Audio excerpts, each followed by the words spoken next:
Hi, what's your name? How are you? How's your life?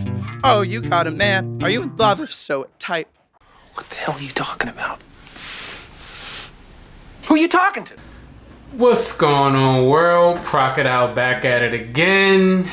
And as you just saw with that clip, that's Hobo Johnson's infamous NPR Tiny Desk performance. And I've seen that clip many times.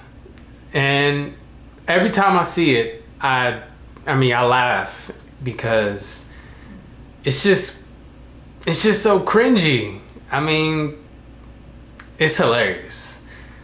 But this time I did laugh still, but I looked at it from a different lens this time, a new perspective. This time I looked at it from the angle of him teaching actually a valuable lesson in a weird way.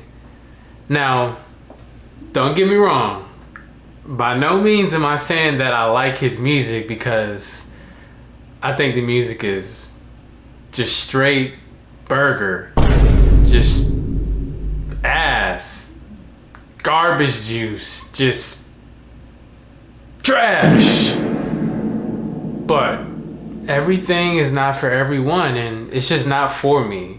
But it is a lot of people out there that do support him, and if you look at some of his videos, you will see some positive comments that are saying great things about his music and saying things along the lines of how his music changed their life, how it brought them out of maybe like a dark place. So that is dope, you know, and that's what, you know, art and music overall is really about, is to really help people. So, you know, salute to him for that for sure. It's just not for me. But when I saw that clip, because it pops up on my timeline about a few times a year, and when I was watching it earlier today, I couldn't help but look at it from a different lens of how he's reinforcing the idea, to me specifically, the idea of staying true to your authentic self, staying true to your intuition, because our intuition is always talking to us and telling us different things, and a lot of times we'll ignore our intuition. So I'm sure there were many times where he was making music or shooting a video or, you know, just working on his art. And yes, at the end of the day, it is art. You know, I'm not taking nothing away from that, but I'm sure it was many times where he was working on his art and he probably had that feeling to where he was maybe starting to doubt himself. You know, he was starting to doubt his intuition.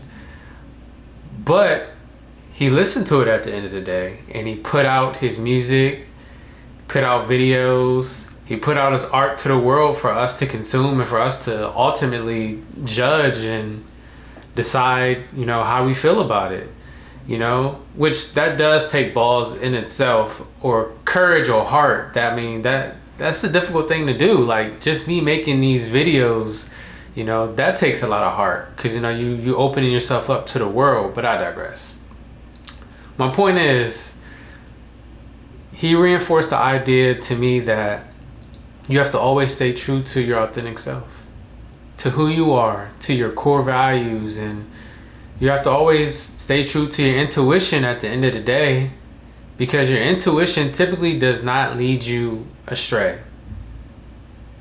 And if you stay true to your authentic self and your intuition, then that means you'll stay within alignment of who you are. And if you stay within alignment of who you are, then you could never lose. You will always win. So in a weird way, I'm really saluting Hobo Johnson, for real. The music's not for me, but he does teach a valuable lesson. And he reinforced this lesson to me today. So that's it for today. Crocodile, I'm out.